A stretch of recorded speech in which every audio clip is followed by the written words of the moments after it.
Ross, I, there's a question for you from Beta Days. Hi, Ross. How do you deal with a tension and anxiety that's with you all the time and affects your communication with women and learning delivering speed seduction? A feeling of hopelessness, but I still approach women. Thank you, Ross. If you got a quick answer for that. Okay. Exactly an illustration of what I'm talking about. First and foremost thing I teach is a form of meditation called mindfulness, where you're aware of the emotions as they arise. You don't identify with them, nor do you suppress them. So that's the first and foremost thing, that there's no such thing as shame. Shame is not a thing like gasoline in your tank and you're 2 quarts low and you have to pour more in. Shame is a process that you do with yourself. It's something that occurs in your neurology, in what you're visualizing, what you say to yourself. So first and foremost, and again, it's a promotion, but the AI will take you through exact sequences and steps to do it. But I teach my students, I even back when I taught live, I don't do it anymore. I required that they learn to meditate. That's first. Second thing is some hypnotic exercises that I do, because all of these problems are rooted at the subconscious mind. You can't reason your way out of them, at least not in my experience. So there's hypnotic techniques to use. And then finally, there's what I call acceptance confidence.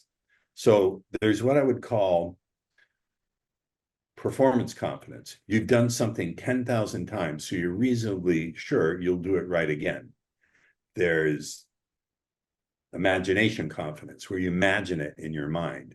There's learning confidence. And then finally, there's an acceptance confidence. And that means you're willing to step into the unknown without needing a guarantee and give radical permission to the other person. Here's another story I insist on being allowed to tell because it's very, very instructive. I had a student come to me. He wanted me to take him to a restaurant where they had an outside area. I said, I don't like doing that. He said, I'll give you 10K. Now, I can make this joke because I am in the tribe, but being in the tribe, I said, bring it over. He brings it over. We go to the restaurant. This guy proceeds to he just crashes and burns. Now, I don't know if you've ever had the experience of being embarrassed for another person's shame, but I couldn't take him. I pull him out of there. This is 25 years ago. There was no Uber, no Lyft. We're waiting for a cab, and not 10 feet away in the driveway, there's a young lady. And I said, look, there's a beautiful lady waiting for her cab. She went batshit. She started swearing at me, wishing harm on my relatives. I took it in stride, but my student got really angry. He went to charge at her. I put my arm out and I said, no, she can do whatever she wants. We decide where we come from. And then I did the pattern interrupt. I said, look at her. She was still screaming, by the way. I said, look at her. She's someone's daughter. She's someone's sister. She's someone's best friend. Somewhere she's deeply loved.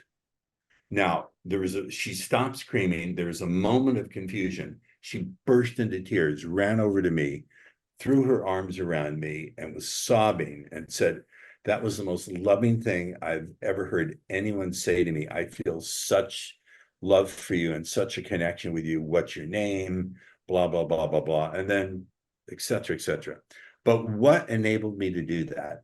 I accepted the situation and I gave her radical permission to have her first response without letting it be her best response. Now, what would most guys have done? They would have argued back, they would have begged for forgiveness, or they would have run away.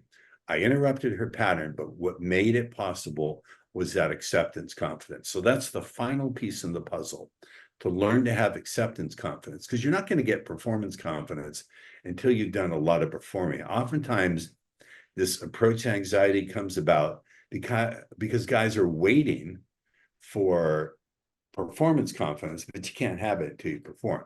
You don't need it. You can have acceptance confidence. And finally, learning confidence, the confidence that you have a structure and a system to learn from every experience, whether the coach is with you or not. Again, I use that. Feedback. Nothing like feedback from the set you're in. You know, if you don't go home with the girls, you're debriefing what went wrong. You know, if you did something wrong, you have to figure out what that is for the next day so you won't keep repeating the And I same. would say the real orientation is first and foremost, notice what you did right. See, here's the other thing, dealing with guys who are in a lot of pain, is oftentimes guys will see their progress through the pain of their past. I had a student who used my stuff, and it took him about 6 weeks to get proficient. He went to a bar, and I think his line he used on the woman, if I recall, was, "I don't know what you're doing with all these other guys, but it's not working on me." And he introduced himself. That got a laugh. I don't remember the rest of it, but here's what I do remember. He told me that, like an idiot, this was his critical mistake in my eyes. Instead of doing what you would call bouncing, he gets her number. This is a long time ago. He puts her number on a card, right? He puts her number on a card, figures, I'm going to play it cool. I'll wait 3 days. I didn't teach him this. This is sheer idiocy. 3 days later, he goes to look for the number. It's not there. He goes dumpster diving. After 90 minutes going through dirty diapers, cat shit, rotting food, he comes up empty-handed. No card, no number. He calls me and he says, "Ross, I'm such a loser. My old self came back. Why do I always fail with women?" Now, to me, as a hypnotist, this guy had to hypnotically hallucinate away everything he did right.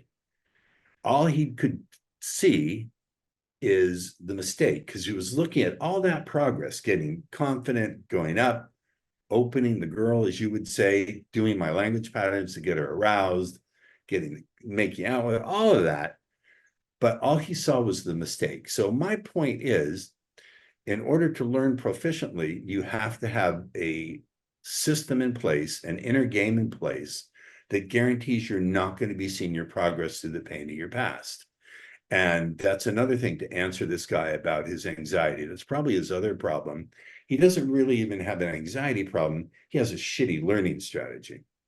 So I'll take the next question, or Erik can take the next one. I hope that answers Well, it. my thoughts are, when it comes to approach anxiety, you know, once you've opened the set and broken the ice, the approach anxiety sort of wanes, goes away a little bit. You're in set now, and you're accepted.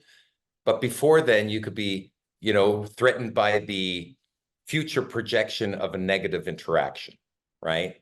So if you know your opener, if you know what you're going to say before you say it, see, I'm much less concerned with confidence as I am with competence. If you can competently open with a good, prepared opener, your own, it doesn't have to be someone else's. You can write your own, but just know what you're going to say.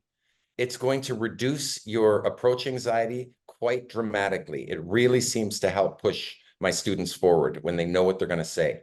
We have a default opener.